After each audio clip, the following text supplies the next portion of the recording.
oo dib u soo celino majdigii iyo sharaftidii uu lahaa islaamku oo qofka muslimkii uu noqdo qof laga haybaysto oo cadaalad ku hoos nool oo dunida xaq gaadhsiiya siday u dhacaysaa haddaba taas mabda'ii wuu yaallaa kitaabka iyo sunnahaanu ku cadyi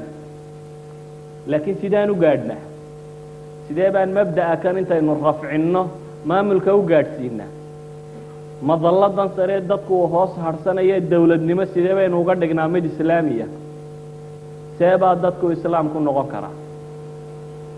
dadku waa muslimiina see buu islaam u dabiqi karaa su-aashaa jawaabteedu way darafyo badantay cidbana sibay ula muuqatay qofba sibay ula muuqatay waana mas'alo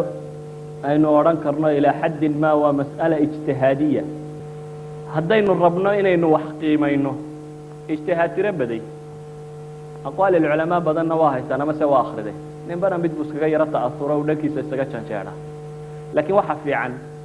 in markii tajaaribta camaligaa la geliyey ee waxa kan practicality loo isticmaalay adigoo laakiin aan camimaynin xaadiso walba ku eegaya duruuftay la noolayd iyo zamankay noolayd iyo daqdigii lagu hayay bulshada dhaqamadeedii iyo say xarakadan u taageeraysa iyo say isku ahaayeen dawladda meesha ka jirta iyo xooggeeda faragelinta reer galbeed iyo siday ku ahayd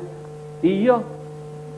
nimanka reer galbeed u taliya caalamul islaamiga iyo siday u arkeen ama meeshan u qiimeynayeen ama waxa ka dhacaya ay ugu xisaabtamayeen adigoo waxaasoo dhan ku qiimeynaya waa inaad qiimaysaa tajribada tani waxay soo saartay kullu haadihi tajaarib waxbay tareen haddii la tilmaamo ceebna mid ceeb loo waayayaa ma jirto